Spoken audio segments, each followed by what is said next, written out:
Hello everybody, it is I, Luke Pizzeria, and welcome to another tier list video. Again, this video is unscripted, so... yeah. So, what I'm gonna be doing is just gonna give my opinion to all the FNAF games that came out in the... well, not all of them, there are some FNAF games that I'll be not including in this video, so there's just gonna be a few.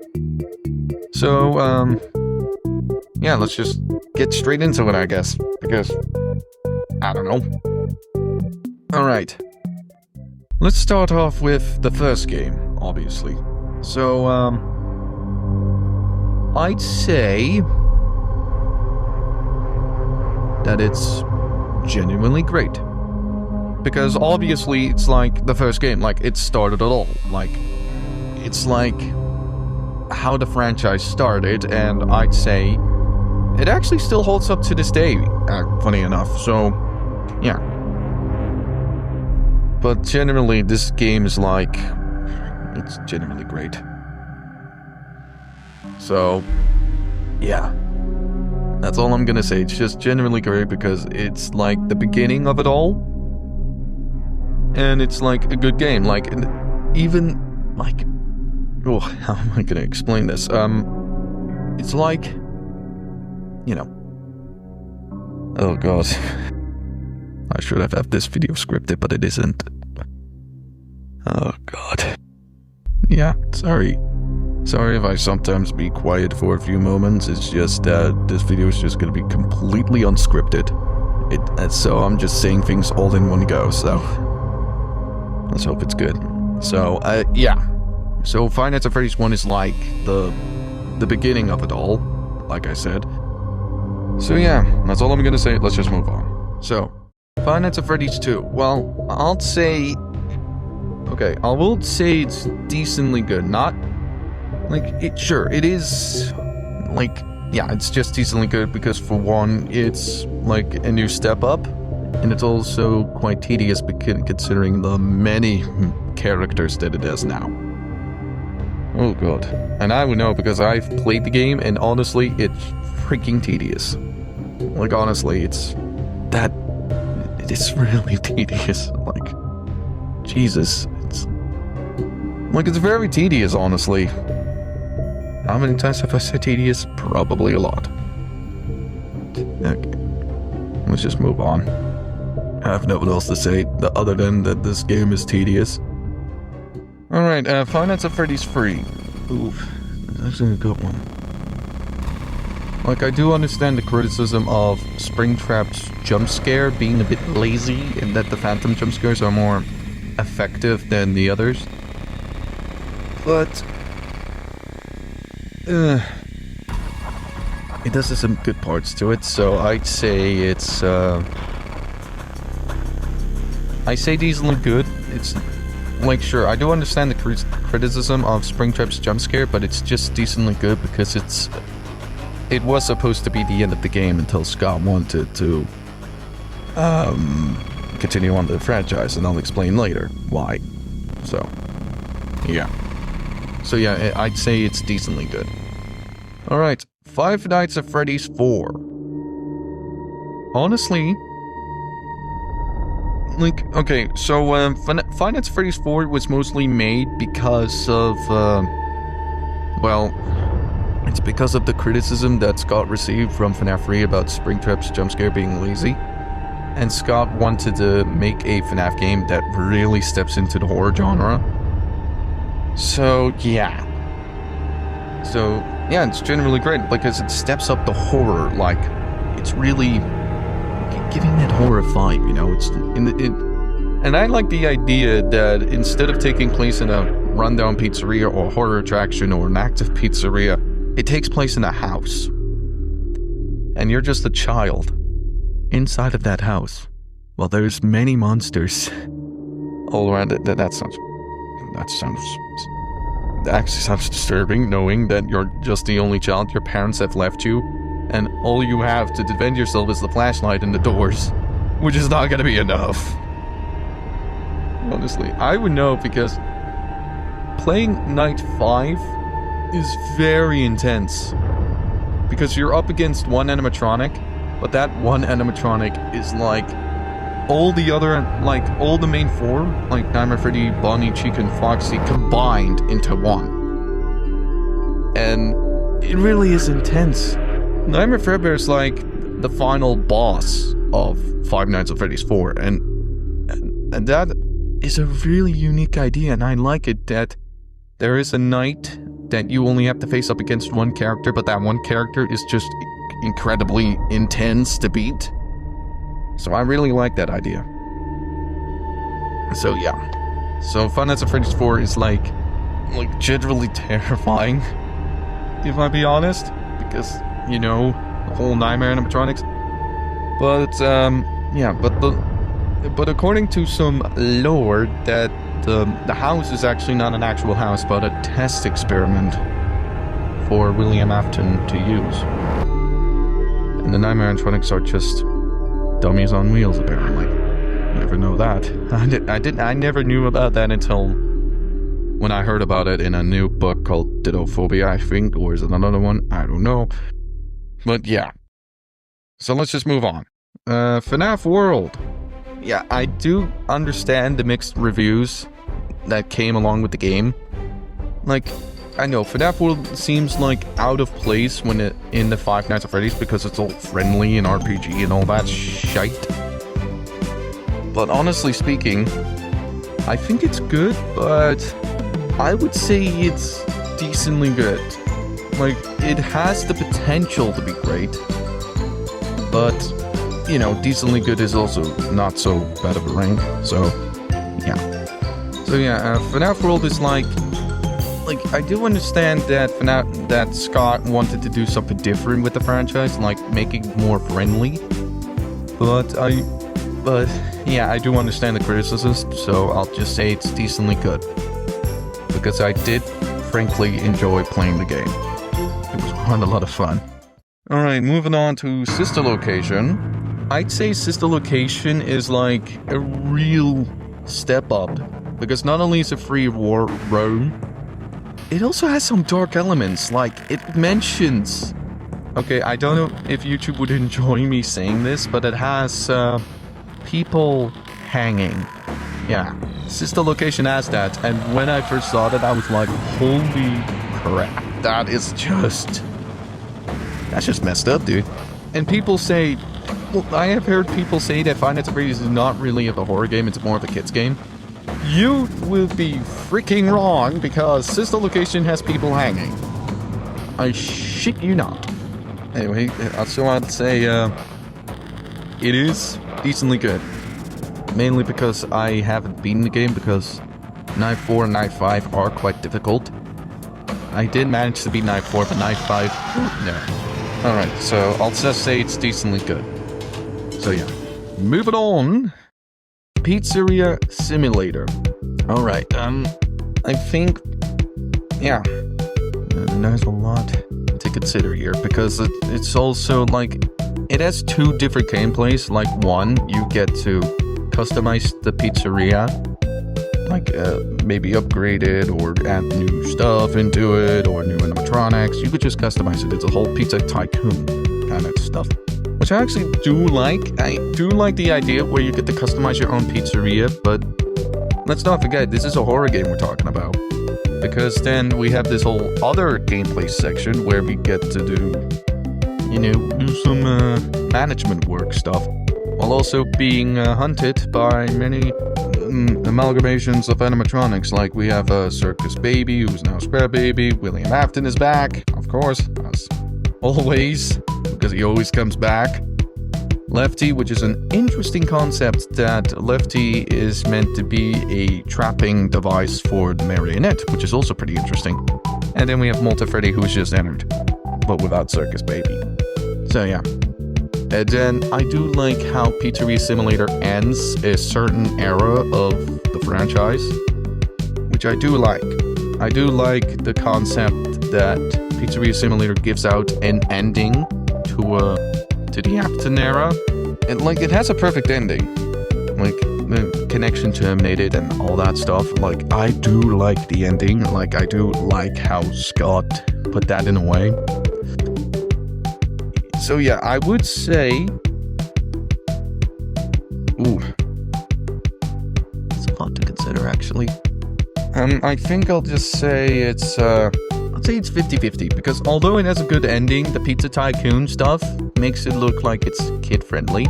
So yeah, it's really just the Tycoon that's really weighing it down, but the ending makes it good. So it's a 50-50, really, for me. Now, we have Ultimate Custom Night. Oof. That's another tough one, because Ultimate Custom Night, well, to me, Ultimate Custom Night does have, like, a decent idea that Ultimate Custom Night, in lore perspective, is actually William Afton's personal hell, where he has to face up against many of his creations, including himself. So, that's interesting. But I do understand that the jump scares were, like, kind of lazy. Some were animated and others were PNGs, but I would understand since I don't think Scott would have the time to animate all 50 characters along with the bonus characters along with it. So I would kind of understand that, but is it? Yeah, I think it's going to be another 50-50, honestly. It's another 50-50 because despite being the idea of Afton's personal hell where he has to face up against his animatronics, the jump scares are really, like, lazy. Like, some were animated and some were just PNG images, and I would understand that, but come on, Scott. You have all the time in the world to animate every jump scare, but I would understand that. So, yeah, it's another 50-50. Anyways, Five Nights at Freddy's VR. Gotta be honest, I've never played it. But I do understand, like, I do understand that it has new aspects to the game, and I know I could just play it on flat mode, but I never really got around to play it. So, yeah. I will play it at some point, so yeah, but right now, no. Alright, let's move on. Curse of Dreadbear. If I didn't play Help Wanted, then I certainly did not play the DLC. I know I could just play it on flat mode, but again, I never got around to play it, so don't come at me for not playing it. Alright? Just don't come at me. Alright? Okay. But I do understand the lore applications they have, like what they include. So yeah. Alright, and then we got Five Nights at Freddy's AR Special Delivery. I think it's safe to say, and I'll speak to everybody here, that it's just genuinely terrible. And why is it generally terrible? But, well, mostly because of how the game was treated. Because I have seen many people complain that there are more skins than characters, and I would understand that, even though the skins are unique. But there are so many skins, and Illumix had the opportunity to add more characters, like Funtime Foxy, for example, or even the Winter animatronics. Now, they promised that they would add the Glamrocks, but they didn't, which is a real bummer. Like, Five Nights at Freddy's AR had the potential to be great, but it was all wasted because of Illumix being greedy. Because of the microtransactions. Yeah, that is another problem, because they make everything too expensive. Like picture this, $20 for a skin. That's just mad. $20 just for a skin. And that's mostly with plush trap skins, because, you know, it has a unique environment and all. Like, it has a real augmented reality shite going on, but $20 for a skin is, like, really just ridiculous. And then also, you could just get 2 FNAF games at that price. That's just freaking mad, dude. Hell, there are also some prices that you could just buy Security Breach with. Like, hell. There are some items in FNAF AR that have the same price as Security Breach. I am not kidding. So, yeah, the microtransactions were crap. The skins, although good, were also crap. But it was mostly how the game was treated, because there were so many bloody bugs.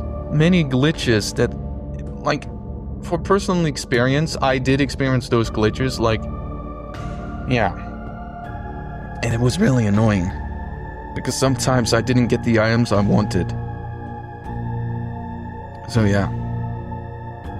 So, but when the game first came out, it was good. It was good when it first came out, but over time, it just stumbled upon You just really fall down. And Illumix didn't even give us a proper goodbye. Like, sure, they said that they'll shut down the game.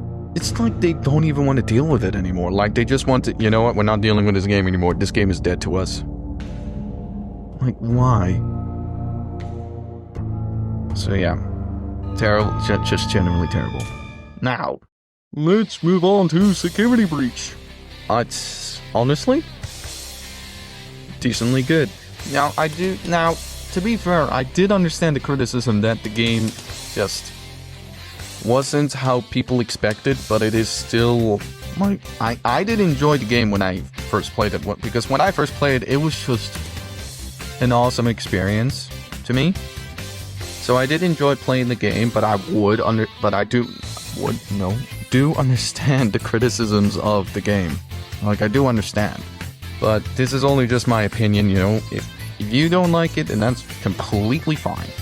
You don't have to like the same things I like, okay? That's just how it goes. Anyway, now let's just move on to the DLC.